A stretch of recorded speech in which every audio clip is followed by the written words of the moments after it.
Hello. Neil Postman, Amusing Ourselves to Death, 1985. He mentions here as an example of the decline in public discourse in his lifetime what happened when the Iran crisis broke out in 1979. That was the deposition of the Shah of Iran and the installation of I guess you'd call it today, an Islamist regime. And the panic that set off in certain quarters in the West by this change. Here goes. First of all, he addresses disinformation in general and how Americans are, as he says, the best entertained and quite likely the least well-informed people in the Western world. I say this in the face of the popular conceit that television, as a window to the world, has made Americans exceedingly well-informed. Much depends here, of course, on what is meant by being informed.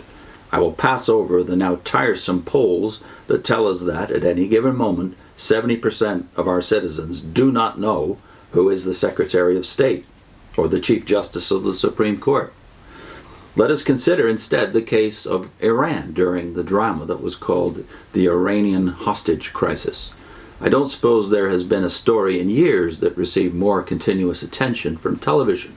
We may assume then that Americans know most of what there is to know about this unhappy event. And now I put these questions to you. Would it be an exaggeration to say that not one American in 100 knows what language the Iranians speak, or what the word Ayatollah means or implies, or know any details of the tenets of Iranian religious beliefs, or the main outlines of their political history, or knows who the Shah was and where he came from? Nonetheless, everyone had an opinion about this event, for in America, everyone is entitled to an opinion, and it is certainly useful to have a few when a pollster shows up. But these are opinions of a quite different order from 18th or 19th century opinions. It is probably more accurate to call them emotions rather than opinions, which would account for the fact that they change from week to week, as the pollsters tell us. What is happening here is that television is altering the meaning of being informed by creating a species of information that might properly be called disinformation. I'm using this word almost in a precise sense in which it is used by spies in the CIA or KGB.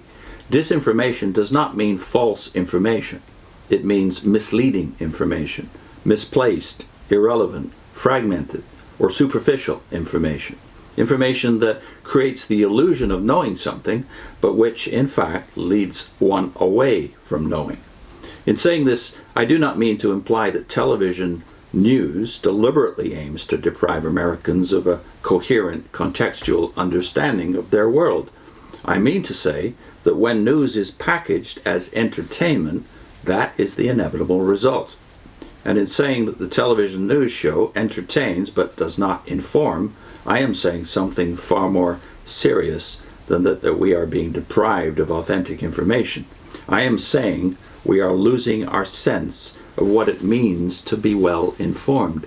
Ignorance is always correctable, but what shall we do if we take ignorance to be knowledge? And then he cites a quote from that famous social critic of 2 generations before, Walter Lippmann, who said in 1920, "There can be no liberty for a community which lacks the means by which to detect lies." Something we have not yet mastered 35 years after the publication of Neil Postman's famous book, Amusing Ourselves to Death.